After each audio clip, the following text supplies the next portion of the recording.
Have you noticed something lately? You used to take walks around the block, no big deal. Maybe down to the gate, or just pacing back and forth in your living room. But now, even just standing up feels like a chore. Your knees complain. Your back stiffens.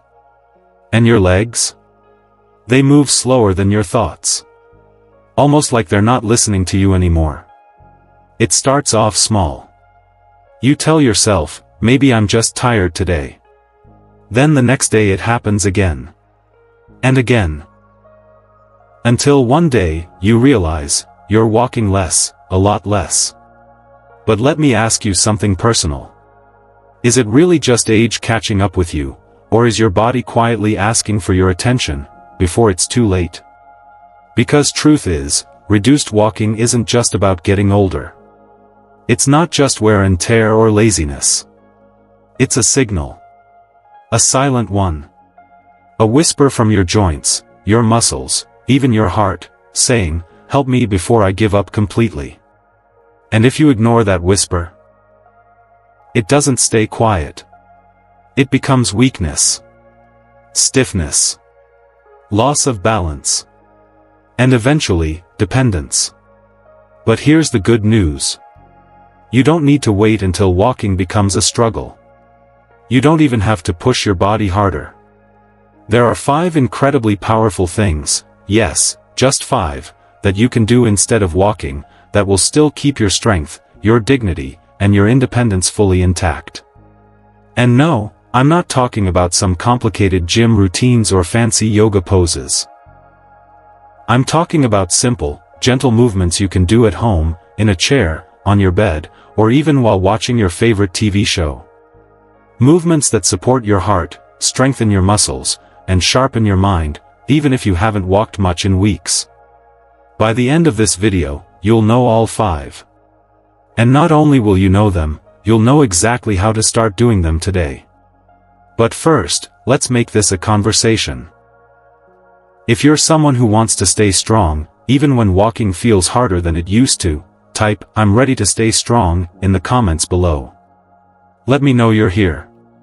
And if this is your first time joining us, welcome to the Elderly Wisdom Guide family. Hit that subscribe button for daily tips that aren't just useful, they're life-changing. Now, ready to find out what your body can still do, even when walking becomes a challenge? Let's get into it. Now, the first thing you can do, right now, even as you're sitting, is chair exercises with resistance bands. Let me tell you a story. Mr. James, a retired high school teacher from Ohio, used to start every day with a brisk morning walk. Neighbors would wave as he passed. He'd stop to greet the bread seller, nod to the security man, and keep moving. It was his little ritual, one that kept him feeling alive. Then one morning, it changed. A mild stroke slowed him down. Suddenly, standing for long periods felt impossible. His legs trembled. His balance was shaky. And with that, his confidence began to crumble. But his daughter, bless her heart, refused to let him give up. She bought him a set of resistance bands. At first, he scoffed. "You want me to play with rubber?" he said. But after just a few weeks of doing seated exercises, arm curls, leg extensions, light shoulder stretches, something remarkable happened. He started to feel stronger. More in control. He sat taller. His arms stopped trembling. He even began standing up without anyone's help. You see, as we age, our muscles naturally weaken. It's called muscle atrophy, and it happens to everyone, whether we like it or not. But resistance bands? They create gentle tension. Just enough to activate your muscles, without you having to get up. No pounding joints, no risk of falling. Just pure, controlled movement that tells your body, hey, I'm still here. I still matter. Now let's clear up a myth real quick. A lot of older folks think, if I'm not walking, I'm not exercising. That couldn't be further from the truth. Movement is movement. And when you do it with purpose, even in a chair, it counts. It builds strength. It fuels circulation.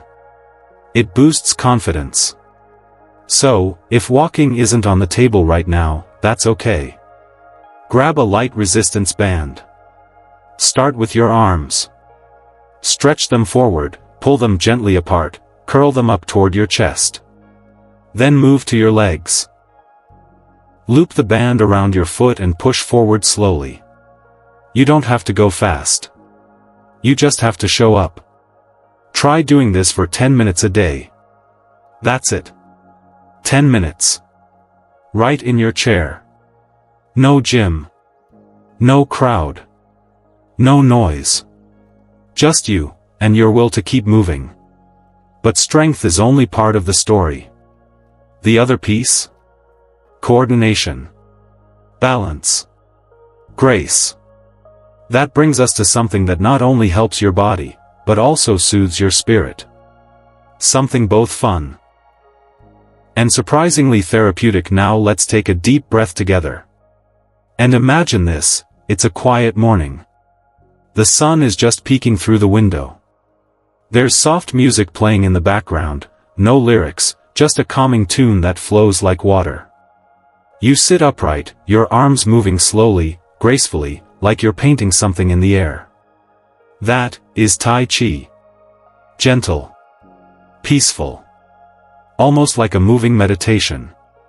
Mrs. Helen, a graceful woman in her 70s from Vermont, swears by it. She told me, when I do Tai Chi in the morning, it's like my whole body wakes up with me. My balance, my breath, my mind, everything feels more alive. And she's not alone. Tai Chi and seated yoga have been practiced by elders around the world for centuries. Why? Because they work. You see, as we grow older, our joints stiffen. Our balance weakens. Even something as simple as turning too quickly can make us feel dizzy or unsteady. But these gentle practices? They do the opposite. They open up the joints. They train your body to move with control. And they teach your brain to connect with your movements in a slow, deliberate way. It's not about pushing or sweating or straining. It's about flowing. Tai Chi helps improve your posture, coordination, and spatial awareness, 3 things that drastically reduce your chances of falling. And seated yoga? That one's a hidden gem. Yes, yoga isn't just for flexible 20-year-olds on Instagram. There are chair-based yoga routines. Designed especially for older adults, people with arthritis, or anyone who struggles with balance. You can stretch your spine, loosen your shoulders, and even twist gently to improve digestion, all while sitting comfortably. Still, some people hear the word yoga and immediately say, "Ah, that's not for me, I can't touch my toes anymore." But that's the biggest misunderstanding. It's not about touching your toes. It's about listening to your body. Working with it, not against it. Showing it compassion, not punishment. And the best part? You don't need any fancy equipment. No studio. No teacher standing over you. You can start right at home. Just search for a simple, seated Tai Chi for seniors, or chair yoga for elderly video on YouTube. Put it on your TV, your tablet, even your phone. Sit tall. Breathe deep. And just follow along for 15 minutes. You'll be amazed at how different your body feels, even after just one session. You'll feel lighter, steadier, calmer. And when you make it part of your routine, it's not just your body that improves.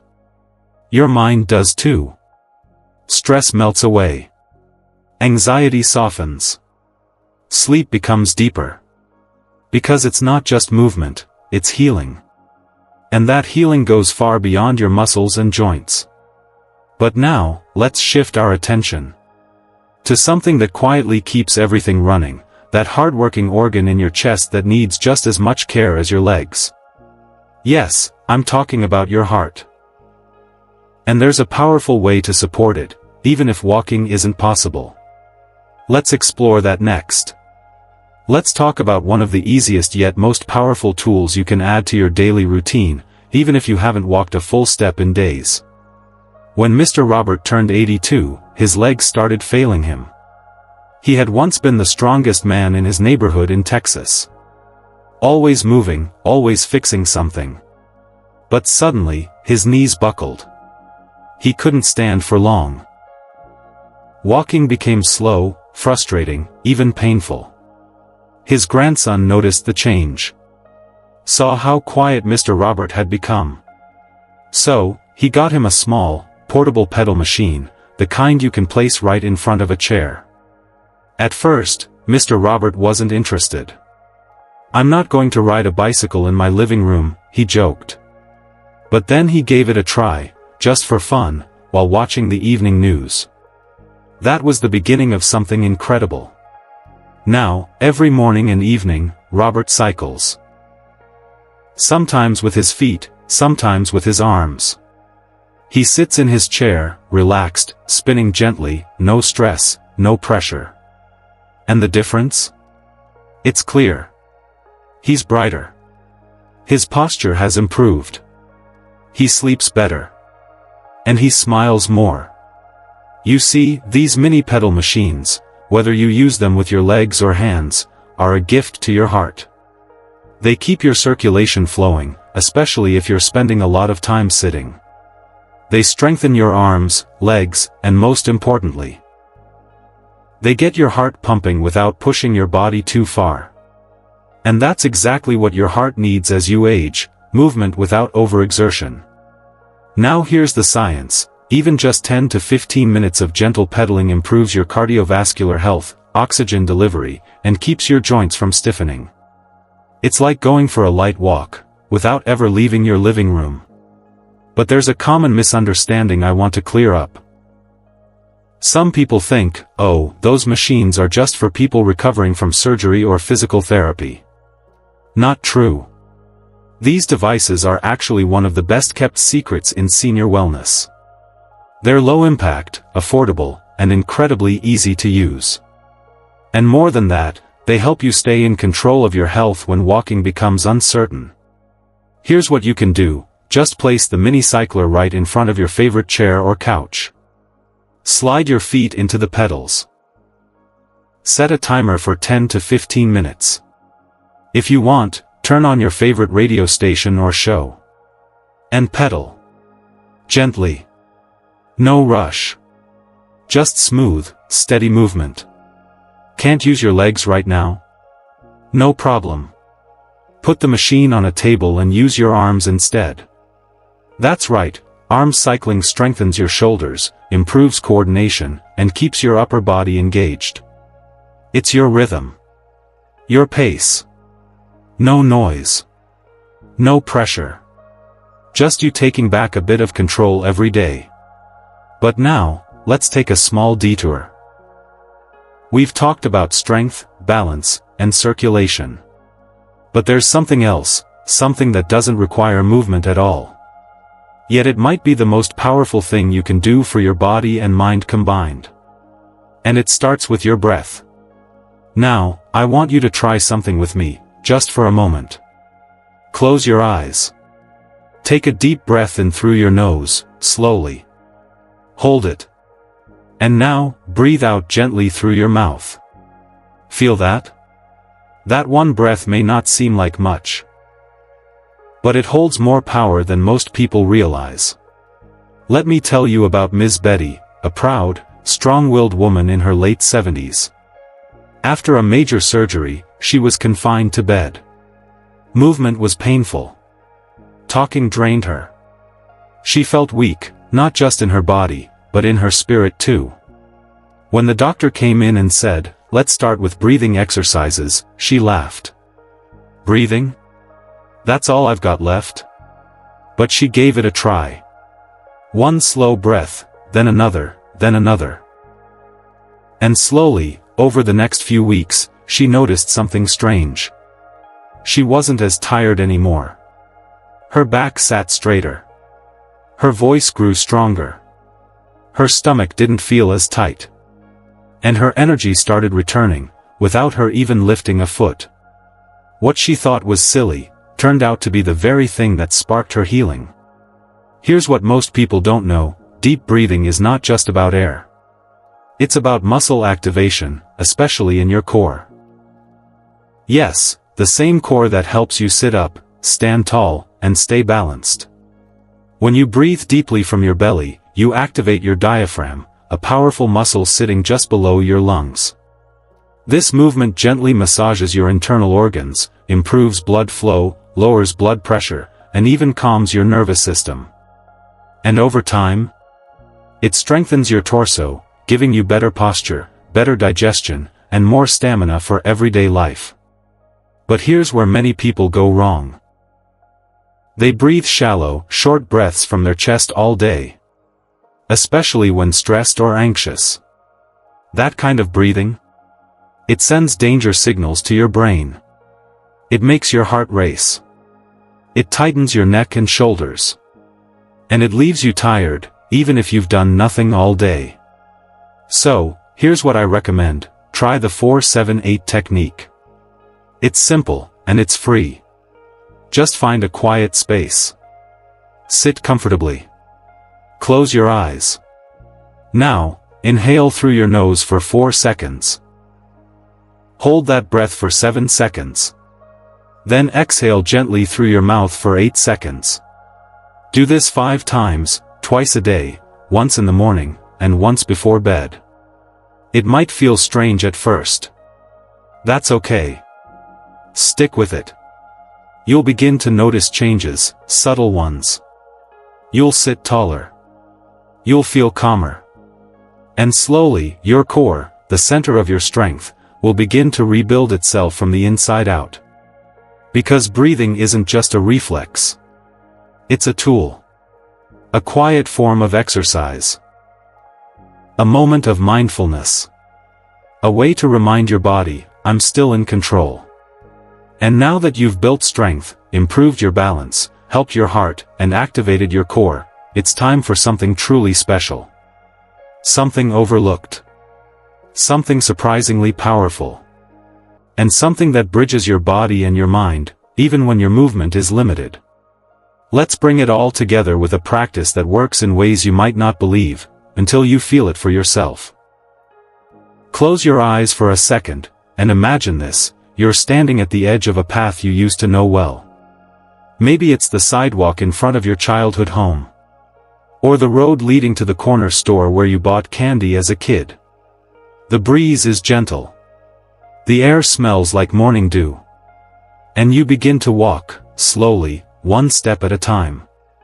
That's what Mr. Frank does. He's in his 80s now, once a passionate marathon runner from California. Now he spends most of his days in bed. But every morning, before anyone else wakes up, he visualizes himself walking. Not just imagining it passively, but fully engaging his body. He lifts his arms. Moves his feet slowly. Syncs them with his breath.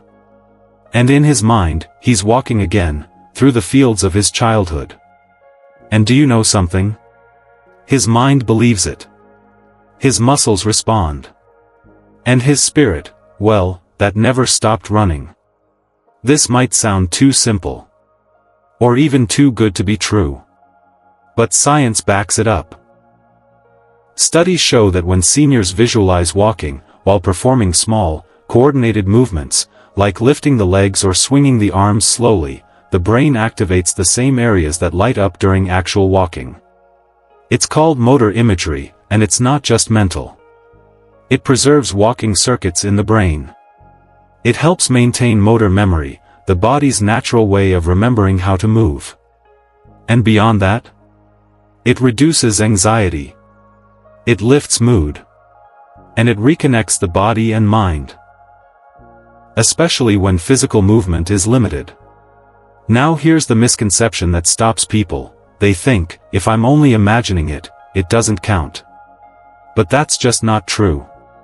Guided visualization is real training, especially when you pair it with intentional, small movements. It's a bridge between what your body can no longer do fully, and what your brain still remembers how to do. And here's how to begin: find a quiet place. Sit or lie down comfortably. Close your eyes. Take a deep breath. Now imagine yourself walking, anywhere that brings you joy. Maybe your old street, a beach, a garden, a market. Visualize each step, each sway of your arms. As you do, gently move your legs up and down. Lift your arms slowly, like you're truly walking. No stress. No perfection. Just intention. Even 5 to 10 minutes of this can reawaken a sense of control, dignity, and purpose. It's not just about keeping your body active. It's about reminding your soul that you're still living, still present, still connected. And here's the most beautiful part: you don't need equipment. You don't need space. You don't even need help. You just need your breath, your memory, and your will. Now, let's be honest for a moment. These 5 tools, they aren't meant to replace walking forever. They're not a shortcut or a magic trick. They are lifelines. Gentle, powerful ways to keep your body and mind strong, especially during those seasons when walking feels like a distant memory. But we haven't yet talked about the emotional part. That quiet, difficult feeling of realizing you're walking less. Let's sit with that for a bit. Because that's just as important. And it deserves to be seen, acknowledged, and understood. Realizing that your legs don't carry you the way they used to, it can feel like losing a part of yourself.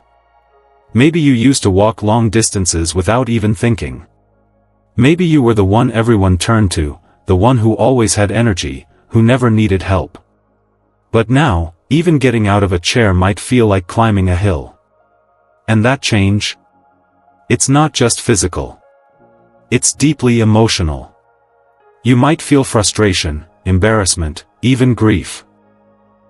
Because walking, for many of us, is more than just movement. It's freedom. It's independence. It's dignity. So, when that starts slipping away, it hurts. And it's okay to admit that. It's okay to feel the weight of it. But I want to offer you something today. Not just tools.